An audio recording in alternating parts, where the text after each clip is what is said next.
Hello everyone. Hi. Very good evening to all of you. Welcome to my channel R K Jha technical. मैं रोनित। तो जैसा मैंने decide किया कि मैं पहले एक्सेल कवर करूँगा, तो एक्सेल की हमारी इस जर्नी में टोटल हम अभी मैंने 3 वीडियोज़ बना चुका हूँ और ये मेरी 4th वीडियो है। लास्ट वीडियोज़ में जैसा कि हमने सीखा कि what is Excel, Microsoft Excel होता क्या है, उसको हम कैसे ओपन करते हैं, कितने हमारे पास तरीके हैं, what all the ways we have to open the Microsoft Excel. मैंने आपको शॉर्टकट कमांड, जो एक मास्टर शॉर्टकट कमांड होती है, जो कि बहुत ही कम लोगों को पता है, वो भी मैंने आपके साथ शेयर किया। उसके बाद लास्ट वीडियो में मैंने बताया कि एक्सेल का इंट्रोडक्शन क्या है, what is Excel is all about, उसके एडवांटेजेस को बताया, उसकी लिमिटेशंस को बताया कि, और उसके बाद मैंने कुछ इसकी हिस्ट्री को बताया कि वो कैसे डेवलप हुआ, किसने डेवलप किया, और किसने उसको फर्स्ट रिलीज़ किया, कब वो मार्केट में इंट्रोड्यूस हुआ, और करंटली उसका क्या न्यू वर्ज़न चल रहा है मार्केट में। उसके बाद हमने उसके कुछ कॉन्सेप्चुअल पार्ट को कवर किया था, जैसे डेटा क्या होता है, सेल्स क्या होता है, रो क्या होता है, कॉलम क्या होता है, कितने मैक्सिमम नंबर ऑफ रोज़ हमारे पास एक्सेल वर्कशीट में होते हैं, कितने कॉलम्स होते हैं मैक्सिमम, कितने सेल्स होते हैं, सेल्स क्या होता है। जैसे सेल्स मैंने बताया था आपको कि द इंटरसेक्शन, मतलब जहाँ पे एक कॉलम और एक रो आपस में इंटरसेक्ट करते हैं, उस इंटरसेक्शन पॉइंट को हम बोलते हैं सेल, जहाँ पे कॉलम और रो आपस में इंटरसेक्ट कर रहे होंगे उस लाइन को। रो मैंने बोला था कि आपकी, अगर आपका डेटा हॉरिजॉन्टल लाइन में अगर आपका रिकॉर्ड है, तो उसको हम रो बोलते हैं। अगर आपका डेटा वर्टिकली अलाइंड है, तो उसको अ, हम कॉलम बोलते हैं, ठीक है। फिर लास्ट सेशन में हमने ये भी डिस्कस किया था कि एक्सेल की कुछ अपनी लिमिटेशंस होती हैं, कि आप उसमें एसक्यूएल क्वेरीज नहीं लिख सकते, आप उसमें ज़्यादा डेटा मेंटेन नहीं कर सकते। उसकी भी अपनी लिमिटेशन होती है, जैसे 10,48,576 रोज़, 16,384 कॉलम्स। इससे ज़्यादा आप उसमें डेटा मेंटेन नहीं कर सकते, और उसकी परफॉर्मेंस, अगर आप उसकी मैक्सिमम कैपेसिटी तक आप उसमें अगर डेटा स्टोर करेंगे, तो उसकी परफॉर्मेंस स्लो हो जाती है। उसके बाद आज के सेशन में मैं बात करूँगा आपके साथ एक्सेल यूज़र इंटरफ़ेस की। जैसे कि जब आप माइक्रोसॉफ्ट एक्सेल ओपन करते हैं, तो एक इमेज ओपन होती है। तो वो जो इमेज ओपन होती है, उसमें टोटल कितने ऑप्शंस होते हैं, क्या और किस ऑप्शन का क्या-क्या यूज़ है, वो मैं आपको आज आपको बताने वाला हूँ। तो लेट्स प्रोसीड करते हैं।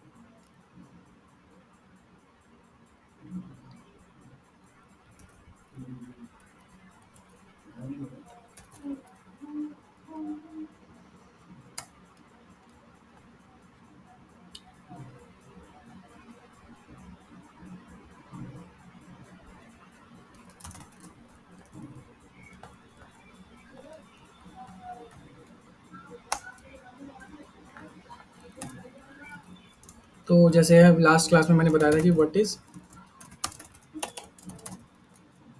माइक्रोसॉफ्ट एक्सेल,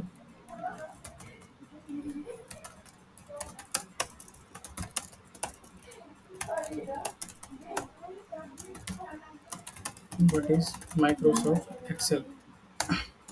तो इसमें मैंने आपको बताया था कि माइक्रोसॉफ्ट एक्सेल होता क्या है बेसिकली। तो Microsoft Excel is an electronic spreadsheet, ठीक है, in which we can easily store our data, raw facts and figures in an organized manner,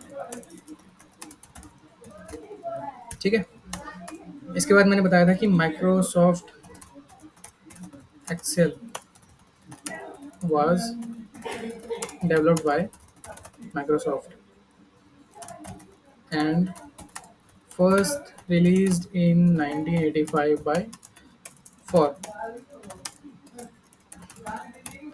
Apple Macintosh, ठीक है। फर्स्ट रिलीज का 1985 में हुआ था, और फर्स्ट ओरिजिन तो इसका 1982 में निकल गया था, लेकिन इसको जो रिलीज़ किया था वो किया था एप्पल मैकिन्टोश ने 1985 में, ठीक है। और इसके बारे में मैंने जैसे बताया कि इसमें टोटल रोज़ कितनी होती हैं, 16,000, 10,48,576। कॉलम्स कितने होते हैं, 16,384। सेल्स कितने होते हैं लिमिटेड, 17 खरब 17 करोड़ 98,69,284, ठीक है। ये हमने लास्ट क्लास में बात किया। अब इसके अलावा आज हम बात करेंगे कि जब आप एक माइक्रोसॉफ्ट एक्सेल को ओपन करते हैं तो उसमें जो जो यूज़र इंटरफेस होता है, जो जो ऑप्शंस होते हैं, उसके अंदर क्या क्या ऑप्शन होता है।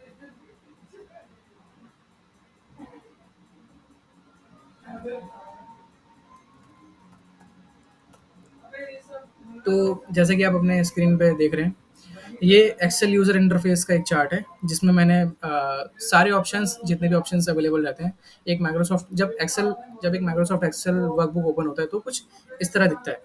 इसमें आपको जितने भी ऑप्शंस दिख रहे हैं वो मैं आपको एक एक करके एक्सप्लेन करूँगा क्या चीज़ है। तो जैसे कि आप पहले ये देख रहे हैं कि बुक वन एक्सेल लिखा हुआ है, इसको हम क्या बोलते हैं बेसिकली, इसको बोलते हैं हम टाइटल बार। इसको टाइटल बार के नाम से जानते हैं। ये जो आप टॉप पे देख रहे हैं, सेव आइकन के बगल में बुक वन एक्सेल, इसको हम बोलते हैं टाइटल बार। आप अपनी वर्कबुक के जिस नाम से सेव करेंगे वो नाम आपको यहाँ पे डिस्प्ले होगा। अभी ये वर्कबुक किसी नाम से सेव नहीं है तो डिफ़ॉल्ट ये वर्कबुक बुक वन के नाम से डिफ़ॉल्ट ओपन होता है, ठीक है? तो ये हो गया आपका टाइटल बार। फिर उसके बाद अब आते हैं टैब बटन्स पे। तो जैसे कि आप ये देख रहे हैं, ये हमारा फाइल टैब है। ये जितने भी आपको हाइलाइटेड ये बॉक्स दिख रहा है स्मॉल सा, file, home, insert, page layout, formulas, data, review, view, developer, help. तो इसको हम बेसिकली क्या बोलते हैं, in older version this menu is bottom and now it is called tab button. ठीक है, ये लिखा है। मतलब मॉडर्न में, ओल्ड वर्जन में, मतलब ट्रेडिशन में इसको हम क्या बोलते थे, इस पूरे बॉक्स को बोलते थे बॉटम, मेन्यू बॉटम। और अभी मॉडर्न में इसका क्या नाम दे रखा है, टैब बटन। मतलब इन सबको टैब बटन्स के नाम से जाते हैं। ये जितने भी आपको ऑप्शंस दिख रहे हैं इन सबको टैब बोलते हैं, tabs, ribbon tabs, file, home, tab to, developer, help तक। ठीक है। उसके बाद हमारे पास अगला आता है एड्रेस और नेम बॉक्स। जैसे कि आप ये देख रहे हैं मेरा एरो जहाँ पे है A1 लिखा हुआ है, ठीक है? तो ये जो स्मॉल बॉक्स आपको दिख रहा है इसको हम बोलते हैं सेल एड्रेस या नेम बॉक्स, ठीक है? दोनों में से कुछ भी बोल सकते हैं। इसका बेसिकली काम क्या रहता है कि आपका कर्सर जिस सेल पे रहेगा उस सेल का एड्रेस क्या है वो आपको यहाँ पे शो होगा। जैसे कि अभी मेरा करंटली ये जो आप इमेज में देख रहे हो, ये A1 पे रखा हुआ है, ए कॉलम फर्स्ट रो। तो इसका सेल एड्रेस क्या हुआ, A1।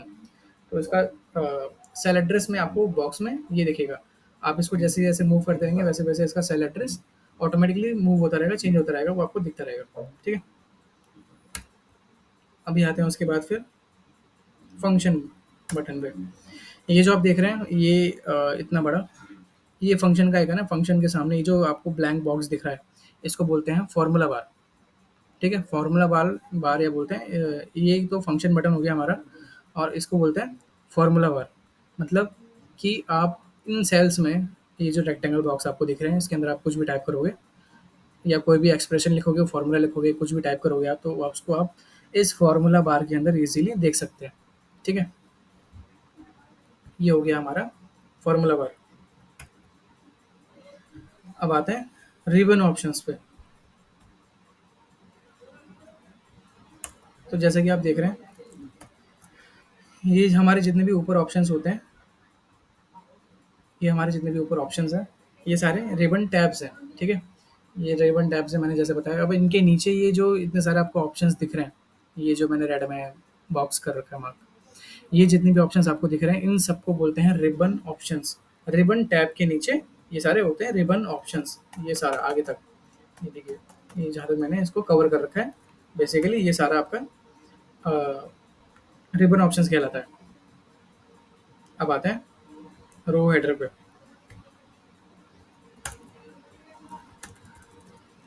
अब आप देखो ये जो आपको यहाँ पे नंबरिंग दिख रही है, 1 2 1 2 3 4 5 6 2, सो गोइंग ऑन।